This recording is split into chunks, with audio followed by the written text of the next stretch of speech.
인도하심이니라. 아멘. 예, 우리 크게 함께 인사하겠습니다. 오늘도 참 잘 나오셨습니다. 반갑습니다. 오늘도 참 잘 나오셨습니다. 반갑습니다. 예, 오늘은 성령 강림 주일, 성령 강림절입니다. 예수님이 부활하시고 50일 후에, 그래서 50일이 이제 그걸 이제 오순이라 그래요. 오순. 그래서 이제 부활하시는 50일 지나서 오순절에 성령께서 크게 임하신 날입니다. 성령은 성부, 성자와 더불어 삼위일체 하나님이십니다. 하나님은 한 분이신데 또 셋이 됩니다. 고대 교회사를 보면, 고대 교회사가 언제냐면 이제 그 오순절 성령이 임하고 교회가 탄생하잖아요. 교회가 시작되는데 주후 600년까지를 초대교회, 고대교회, 초기교회 뭐 이렇게 이제 하여튼 뭐 그 교회가 설립된 다음에 첫 단계, 그래서 이제 교황청이 시작된 이제 600년이거든요. 그게 그레고리 1세라고 하는, 그래서 600년 7세기죠. 그 이전을 우리가 이제 통틀어서 초대교회 또 고대교회라 부르게 되는데, 삼위일체 논쟁이 오랫동안 이어졌어요. 처음에는 어떻게 이해를 했냐면 성부를 1, 2위, 그리고 성자를 2위, 성령을 3위. 그래서 실제로 옛날 어른들 그렇게 기도했어요. 그렇죠? 그 성령을 3위 하나님이라고. 이걸 이제 신학적으로 뭐라고 하면 군주론적 신론이라고 하는데, 여러분 잘못된 신론입니다. 요즘 말하면 이단이에요. 이단. 되게 이제 그 성부의 신성과 그리고 완전함에 대해서는 처음부터 이견이 없었어요. 그냥 뭐 하늘 아버지니까 완전 하나님이시고 그는 뭐 신성이 인격에 문제가 없는 것이죠. 근데 문제는 이제 사람들이 이제 그 그리스도와 성령에 대해서 400년 동안 이후에 교회가 탄생하고 400년 동안 사람들이 의심을 했다는 겁니다. 자, 그러다가 323년에, 자, 벌써 이제 예수님이 33이셨으니까 323년이면 거의 300년 가까이 되는 거죠. 니케아 공회에서 그제서 뭐냐면 그리스도의 신성을 인정했습니다. 다시 말하면 뭐냐? 예수님은 하나님이시라는 겁니다. 그리고 381년 되어야 콘스탄티노플 공회에서 성령님의 신성을 인정하게 되었고요. 451년 칼케돈 공회에서 비로소 삼위일체 논쟁이 일단락되게 됩니다. 무슨 말이냐면 예수님은 하나님이시고 사람이십니다. 이걸 이제 뭐냐면 신성과 인성이 같이 계시니까 양성론이라고 부르는 거예요. 신성과 인성을 다 겸비하신, 여러분 믿습니까? 이게 이제 기가 막힌 겁니다, 여러분. 초대교회가 탄생되어서 주님은 이제 승천하시고, 그리고 결국 400여 년 만에 이 삼위일체론이 형성되게 된 오랜 세월이 걸렸다는 거예요. 왜 이렇게 오래 걸렸을까, 이 부분이? 세상 어디에도 들어보지도, 요즘 말하면 듣보잡이란 말입니다. 세상 어디 가도 없는 신비로운 진리기에 이것을 이해하고, 먼저 이해도 돼야 되고, 믿어져야 하잖아요. 두 가지, 그렇죠? 신앙은 참 여러분, 지금도 여러분들 가운데서 어떤 것에 대해서는 이렇게 믿어지거나 이해가 안 되는 부분이 있잖아요. 그렇죠? 근데 특별히 이 삼위일체론에 대해서 사람들이 이해가 되고 믿어지는데 이렇게 많은 세월이 걸린 것은 당연한 일인 것입니다. 자, 오늘 우리는 성경을 읽고 배우고 하나님을 경험하면서 자연스럽게 우리는 삼위일체론을 여러분 이해합니다. 어려운 신학 용어를 우리가 거론하지 않고도요. 여러분 신학교 가면요, 이 1000페이지 가까운 삼위일체론 책이 있어요. 실제로. 근데 우리가 이런 책을 읽지 않고도 하나님을 이해하고 믿어지는 분들이 복이 있습니다. 고대교회 교리사라고 하는 책이 한 1000페이지 돼요. 처음에 뭐 신학교 가면요, 신학도 처음 배우는데 막 이게 고민되는 부분이 있어요. 이런 책을 읽으려면, 야, 도대체 어떻게 뭐 이렇게, 우리 다 믿는 건데, 왜냐하면 이게 신학이 헬라 철학을 읽다 보니까 사람의 언어로 자꾸 이해를 하려다 보니까 이게 막 무궁무진하게 막 이렇게 이제 복잡하게 되는 것입니다. 우리가 여러 가지 여러분 이 시대에 산다는 것이 좋은 시대에 여러분 살고 있어요. 여러분 복이 있습니다. 정치적으로나 학문적으로나 신학적으로나 여러분 영적으로나 우리 교회에 핍박이 있어요. 지금 없잖아요. 그렇죠? 지금 뭐 대통령 막 욕해도 뭐 누가 잡아갑니까? 안 그러잖아요. 지금 얼마나 자유를 누리니까 뭐 신앙 때문에 박해를 당하고 이런 건 없는 시대니까 아직도 여러분들이 잘 이해되지 않거나 믿어지지 않는 분들도 차차 여러분 이해되고 믿어지길 축복합니다. 신앙생활은 좀 시간이 필요합니다. 시간이 필요한 거예요. 성령님은 성부 성자와 더불어 지식과 지혜 그리고 인격과 능력에 있어서 완전하신 분입니다. 오늘 본문에서 성령님이 어떤 분이신지 잘 드러내주고 있는데 26절 한번 여러분 보시고 성경을 펴시고 자 26절을 영상에 있습니다. 같이 한번 읽어보죠. 시작. 이와 같이 성령도 우리 연약함을 도우시나니 우리는 마땅히 기도할 바를 알지 못하나 오직 성령이 말할 수 없는 탄식으로 우리를 위하여 친히 간구하시느니라. 성령님은 우리가 연약함을 자 여기 언제나 아시고 도우십니다. 자 여기 이제 이런 겁니다. 사람이 저 사람의 형편을 우리가 알 수는 있어요. 그 사람을 이해할 수 있어요. 그런데 문제는 여러분 지식으로만 연약함을 알면 소용이 없는 겁니다. 어떻게 해야 됩니까? 그 사람의 연약함을 안다면 실제로 그 사람의 여러분 어려움을 연약함을 도울 수 있는 인격적 존재가 되어야 되는 겁니다. 그렇잖아요. 알기만 하면 뭐합니까? 그죠? 그래서 그 사람을 실제로 인격적으로 이렇게 긍휼히 여길 수 있는 마음이 있어야 됩니다. 더불어 연약함을 극복하도록 도울 수 있는 능력도 있어야 되는 거예요. 자 보십시다. 자 이러면 성령님은 우리가 연약한 것이 무엇인지를 알고 이해하시고 실제로 긍휼히 여기시고 우리 연약함을 극복할 수 있도록 돕는 능력까지 완전하신 분이십니다.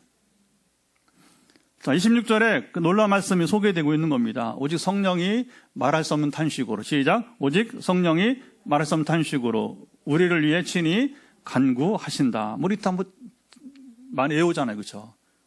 범사에 많이 외우는 말씀이에요. 성경에서 여기에만 나오는 독특한 표현입니다. 자, 로마서의 저자인 사도 바울은 왜 여기에서 성령의 탄식하심을 말하고 있을까요? 자, 성령께서는 무엇 때문에 우리를 위해서 여러분 탄식하고 계십니까? 자, 오늘 본문에는 탄식이라는 말이 지금 몇 차례 반복되고 있습니다. 오늘 본문의 주제어 이렇게 키워드가 뭐냐 금방 드러나는 거예요. 바로 탄식이라고 하는 말입니다. 자, 성령님이 탄식한다는 말은 지금 이제 함께 나눴고요. 22절에는 피조물이 다 이제까지 함께 표현해 준 겁니다. 피조물이 모두 다. 피조물 가운데 탄식하지 않는 존재가 없다는 거예요. 여기서 말하는 피조물은 사람을 제외한 자연과 우주, 그러니까 식물이나 여러분 이제 짐승 등 일체를 말하게 우주, 온 우주. 사람을 제외한 여러분 이 땅에 눈에 보이는 모든 것들은 다 뭐냐면 그게 피조물이라 그렇게 말해요. 사도 바울은 피조물들이 다 함께 탄식하고 자 함께 고통을 겪고 있다고 여기 말하고 있습니다. 사도 바울은 자 피조물들이 이런 피조물들이 고통당하는 것을 우리가 다 안다고. 당시에 교회가 당시에 여러분 이제 하나님을 믿는 사람들이 당시 모든 피조물이 신음하고 탄식하는 것을 여러분 알고 있다고 여기 표현하고 있습니다. 자, 저와 여러분도 오늘 알고 있는 사실이죠. 여러분 지금 이 우주와 이 자연이 얼마나 여러분 신음하고 있습니까? 오늘날 당시보다 피조물들이 훨씬 더 큰 고통 가운데 여러분 있습니다. 종말이 다가올수록 아마 고통이 더 할 거예요. 날씨와 기온 이상 더 하면서요. 한동안 가뭄이 없었는데 지금 가뭄이 있어서 지금도 이게 뭐 이상 기온이잖아요. 그렇죠?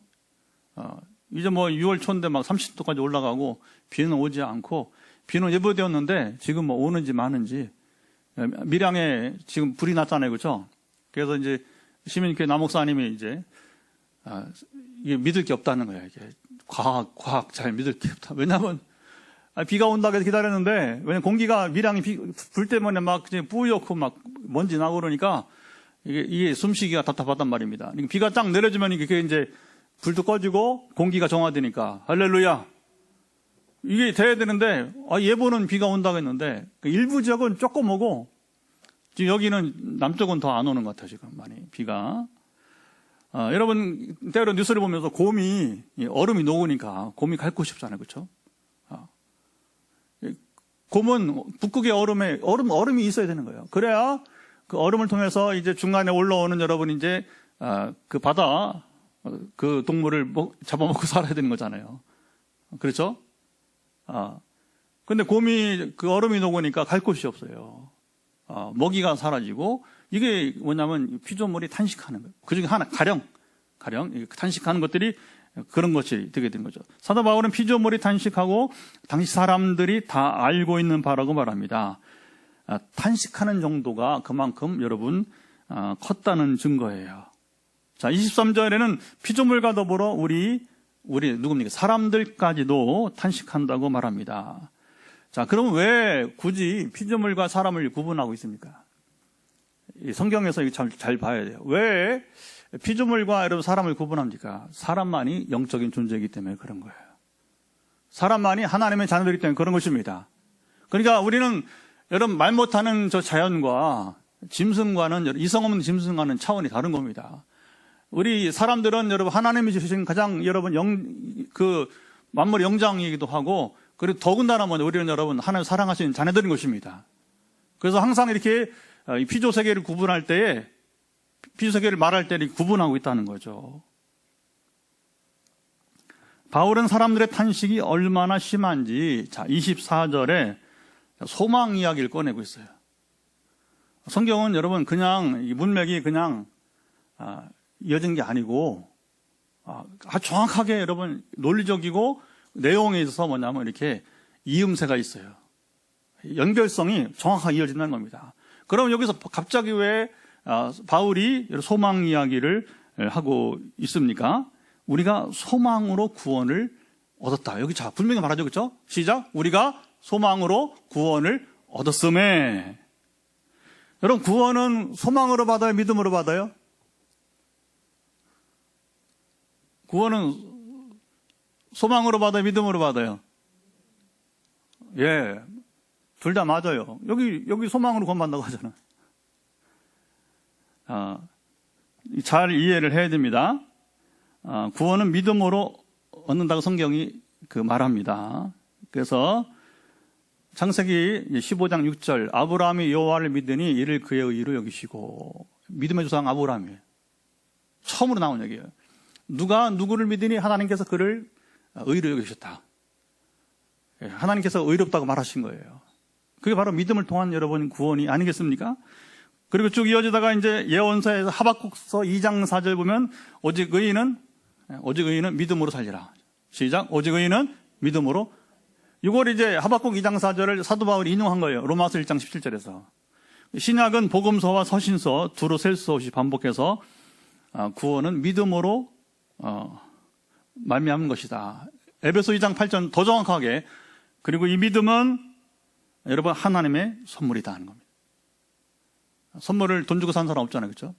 하나님께서 거저울에게 주시는 여러분 귀한 선물, 그러나 아무에게나 주진 않아요. 선물은, 그렇죠? 모두에게 주지 않아요, 그렇죠? 구별해서 주는 것입니다. 그러니까 여러분들이 믿음으로 말미암아서 구원을 받으시면 하나님의 선물을 받은 자가 된 것입니다. 자, 그런데 사도 바울은 왜 여기서 소망으로 구원을 얻는다고 말씀하고 있습니까? 사람들의 여기 탄식이 심한 상태를 전하는 메시지입니다. 자, 깊은 탄식 가운데 있는 사람들을 향해서 소망을 이야기하고 있는 것입니다. 자, 오늘 본문을 보면 세상은 온통 탄식뿐입니다. 피조물도 사람도 여러분 이제 탄식 가운데 있습니다.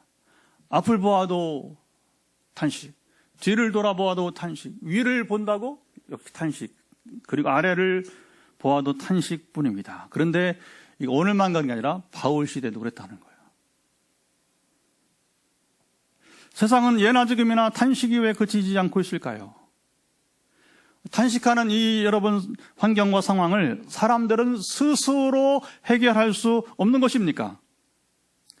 바울은 오늘 본문을 통해서 탄식의 문제를 어떻게 해결할 수 있다고 제시하고 있습니까?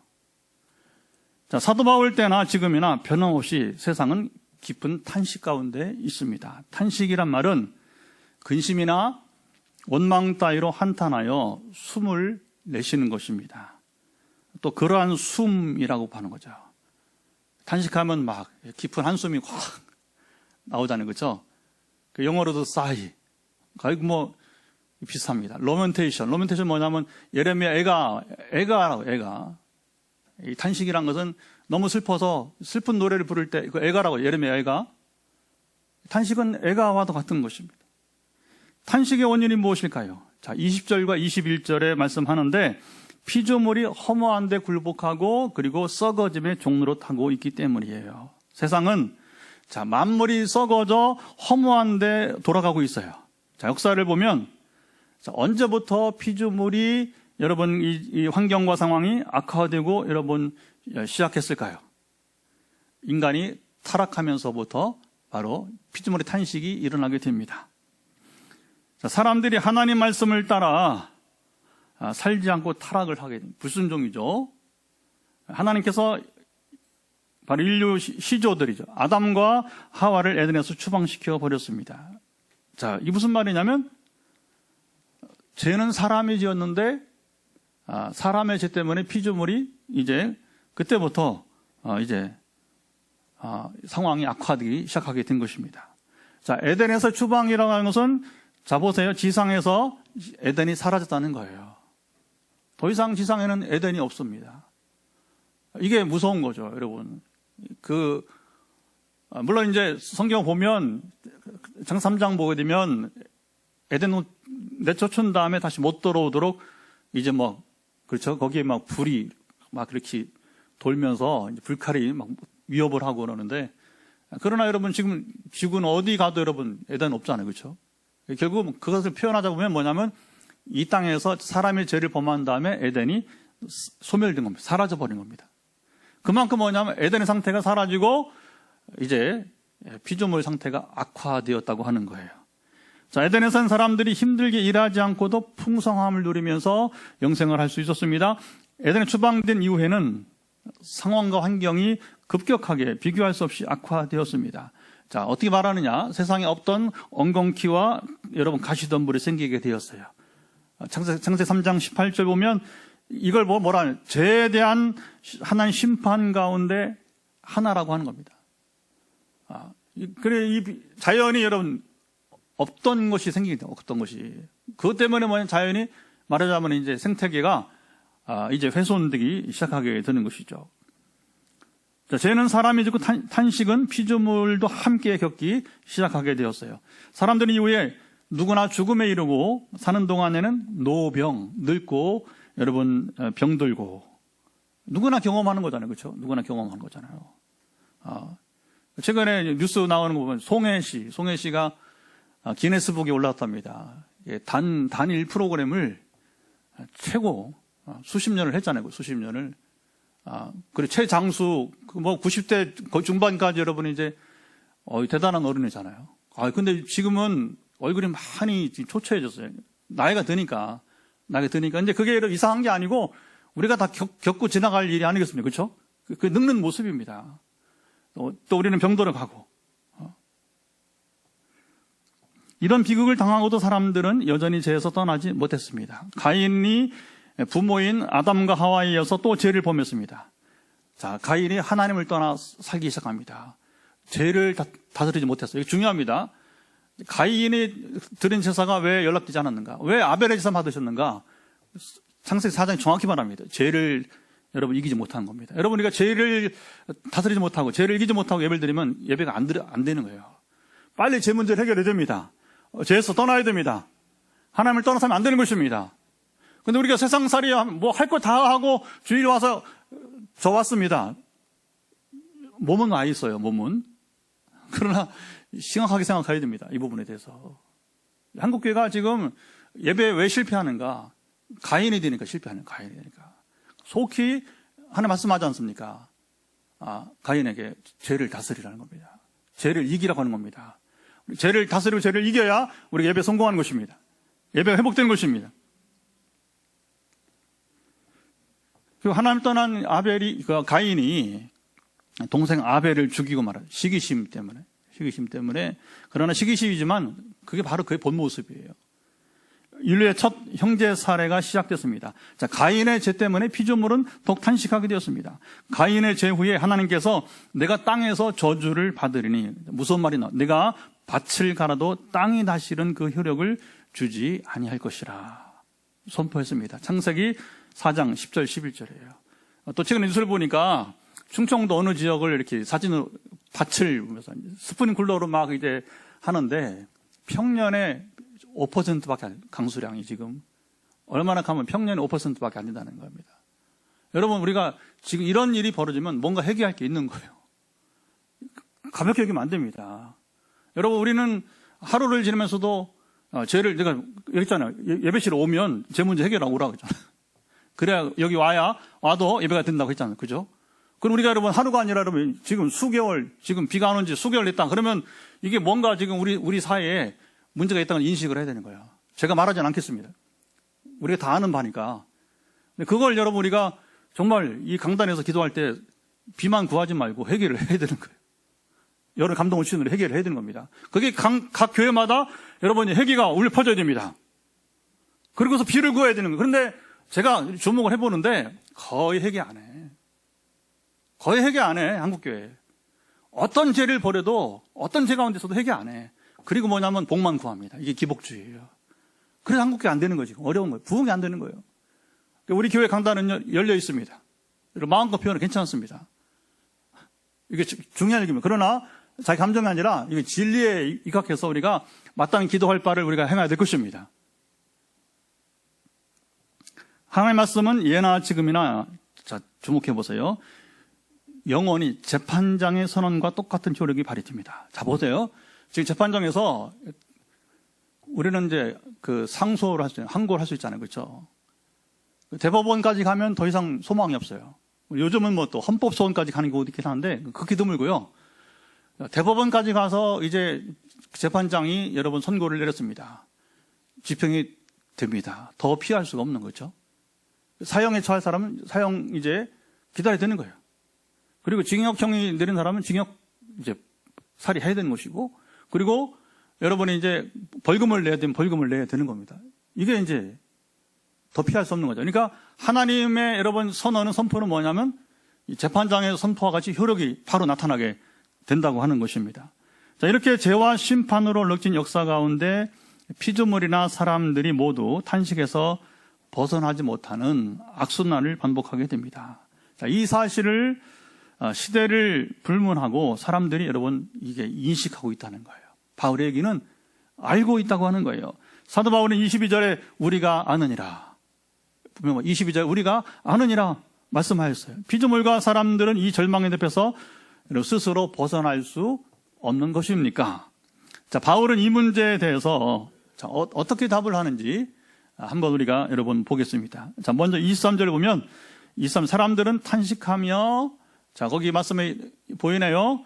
양자될 것 곧 우리, 자, 봅시다. 몸의 속량을 기다리느니라.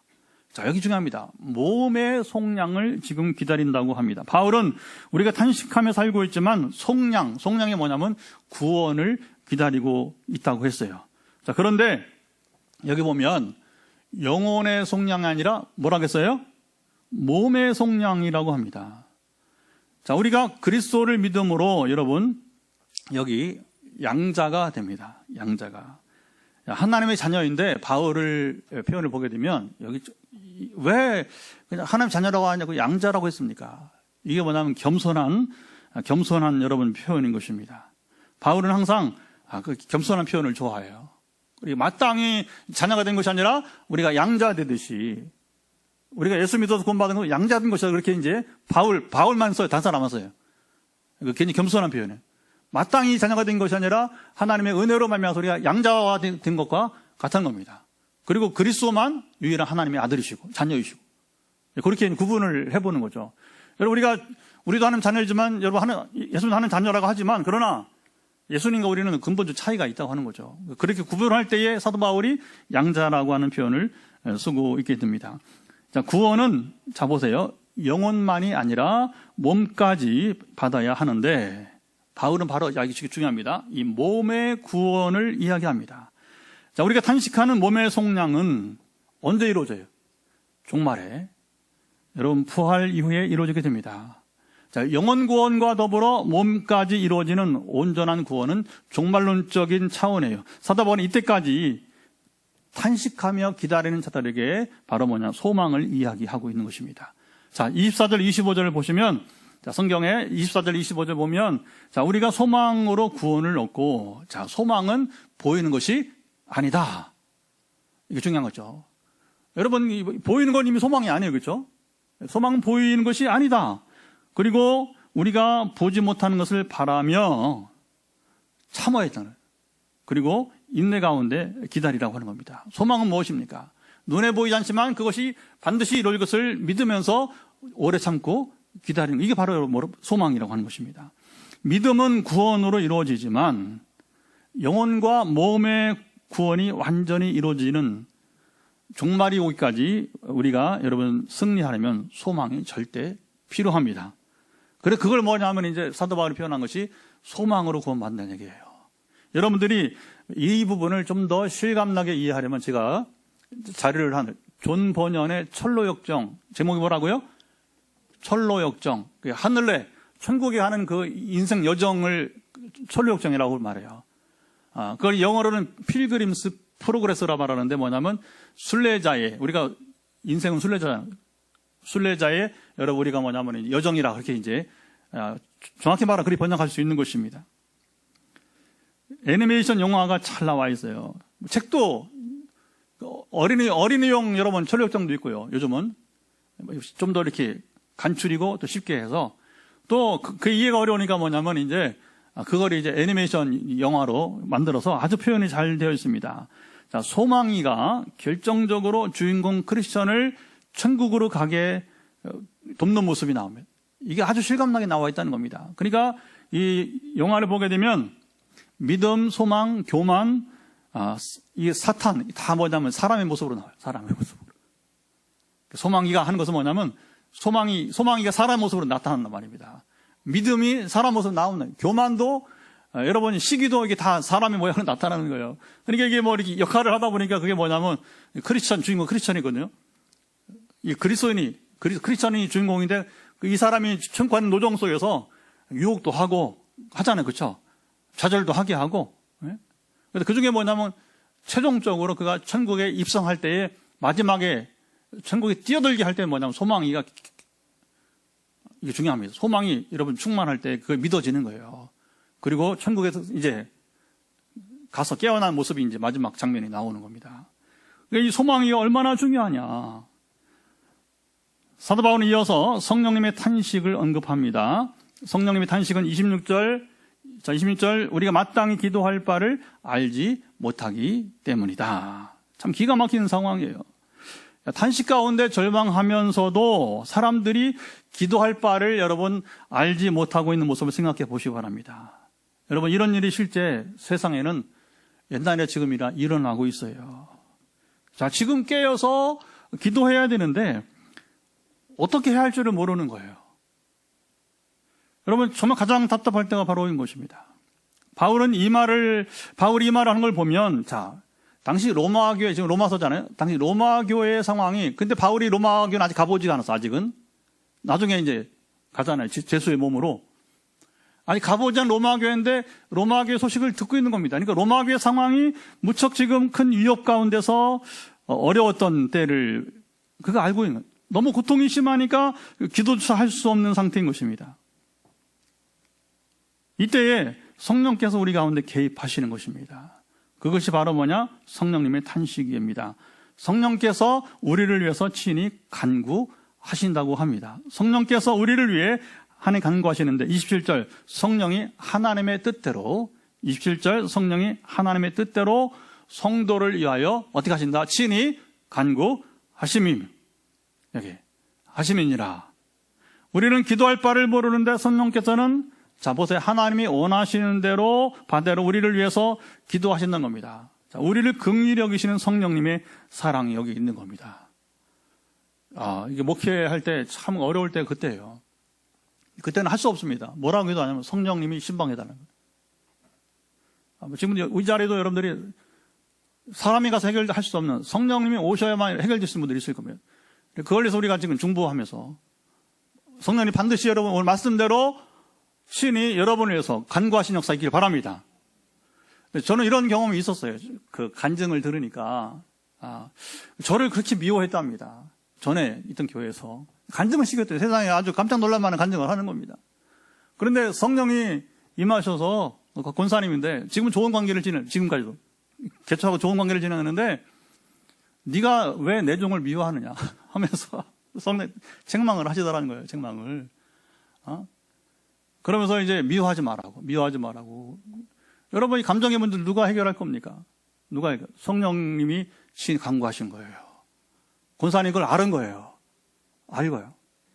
그러니까 뭐 그 성령이 말씀하시는 그 후에 관계 회복이 되어지고 지금까지도 우리 교회 출입을 하세요. 가끔씩 와서 또 아주 뭐 귀하게 우리 교회 기도하시고 지금도 이제 또 가을에 그 장로님은 또 같이 우리 치앙마이 선교지 같이 가려고 준비하고 있고 대기하고 있고 여러분 이게 그래서 목회는 목사가 하는 게 아니라 담임 목사가 하는 게 아니라 성령님이 하시는 거구나. 우리는 그냥 힘써서 기도할 뿐이지 사실은 결정적으로는 성령님이 목회를 하셔야 됩니다.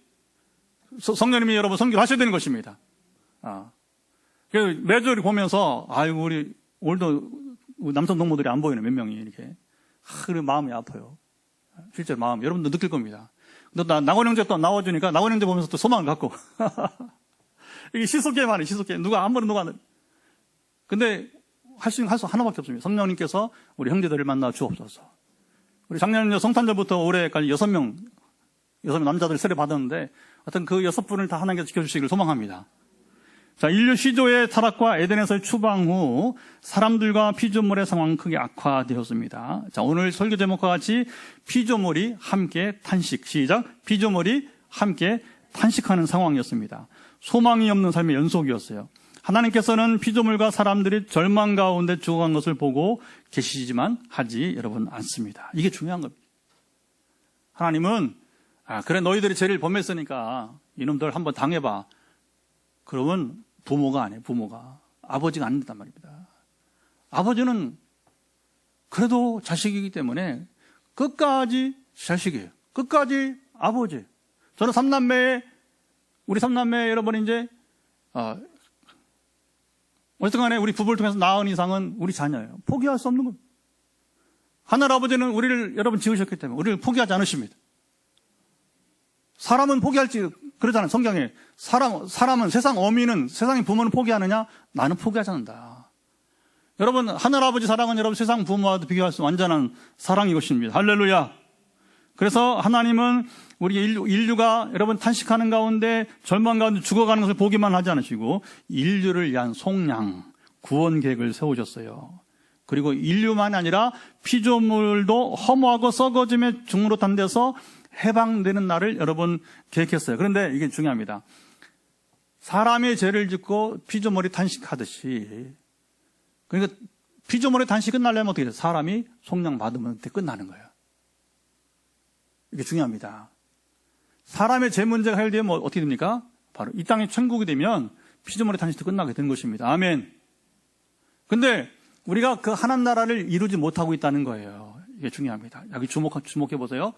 하나님의 나라는 죽어서 가는 나라가 아니라 당연히 그건 가는 거고 우리가 예수님을 믿으면 이 땅이 하나님의 나라가 되게 돼야 돼요.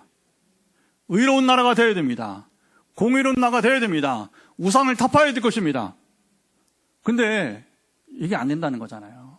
예수 믿고도 그냥 세상살이 할 거 다 누리면서 그러다가 그냥 돈 중심으로 현실주의로 살다가 죽기 전에 뭐냐면 고민하는 겁니다.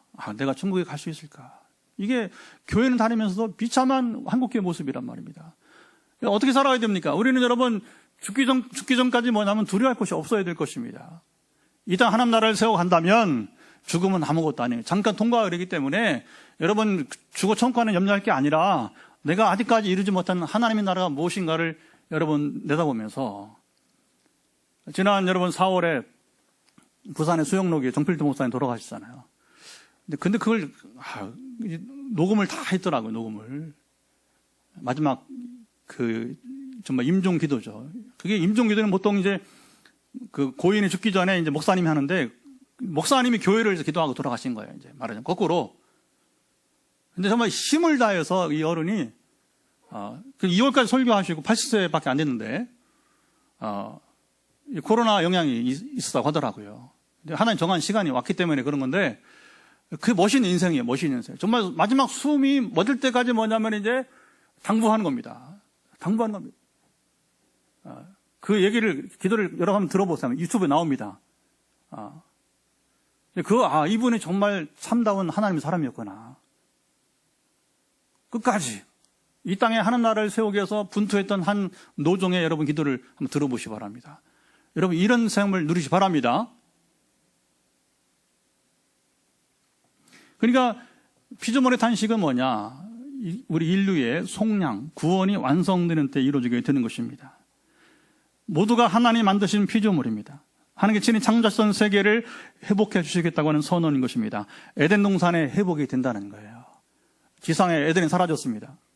그러나 새하늘과 새 땅이 도래하게 될 것입니다. 이 정도 지구의 크기로는 어림없잖아요. 그렇죠? 그러나 염려하지 말라고 했죠? 저 은하계는 넓고 넓어요. 은하계가 얼마나 넓은지 몰라요.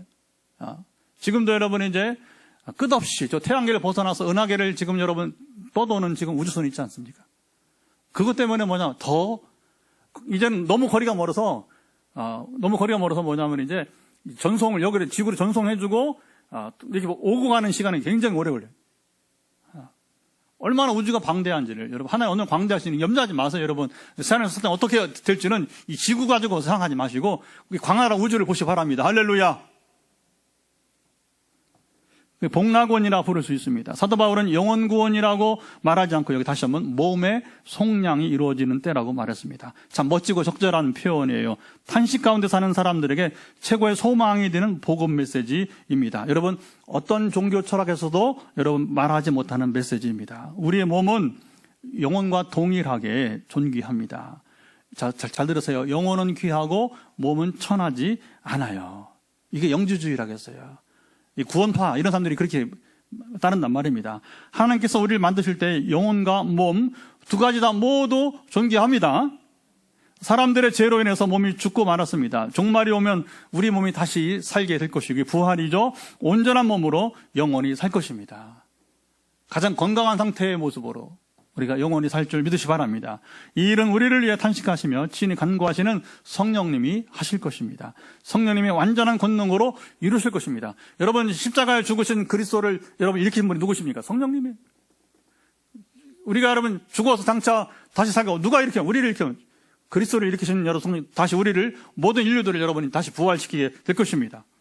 인류와 피조물의 탄식은 끝이 나고 여러분 바로 최고 소망이 이루어지는 때가 되는 것입니다. 자, 오늘 성령 강림 주일에 귀한 말씀을 나눕니다. 성령님은 하나님의 영이십니다. 성부, 성자와 더불어 동일한 하나님이십니다. 그래서 이제 이게 옛날엔 잘 안 됐단 말이에요. 그래서 막 목사님들이 이걸 기도를 잘못해가지고서 성령 받아라 그러고 소리치고 그게 얼마나 잘못된 건지 모르고 그냥 성령 임하소서 그래. 성령 임하소서.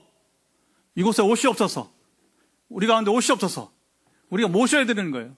환영해야 되는 겁니다.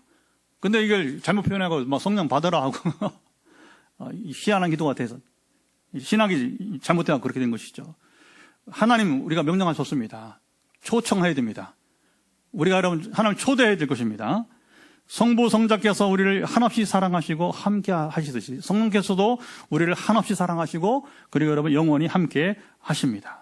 오늘 본문은 성령님의 여러 살 가운데 으뜸 가는 것을 전해줘요. 연약한 우리를 돕는 사역이에요. 이제 남은 것은 우리의 결단입니다. 이런 성령님이 우리 가운데 계시는데 마음을 활짝 열고, 이게 중요합니다. 마음을 활짝 여시고 성령님을 마음에 모시기를 바랍니다.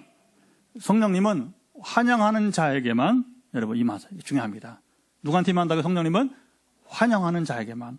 성령님도 인격이시라 환영하지 않는 자에게 여러분 임하잖아요. 어떻게 하냐? 기다리셔. 여러분의 자아가 죽기까지. 제가 지난번에 여러 번 얘기하잖아요. 제가 개척을 지금 5년 6개월 했는데 사실은 3년이 지연돼서 하나님 미루시더라고요. 제가 해결돼야 할 문제가 있을 때까지 하나님 기다리셔요. 여러분, 이 손해예요, 손해. 지금 생각해보면, 3년을 땡겨서 그냥 할 걸.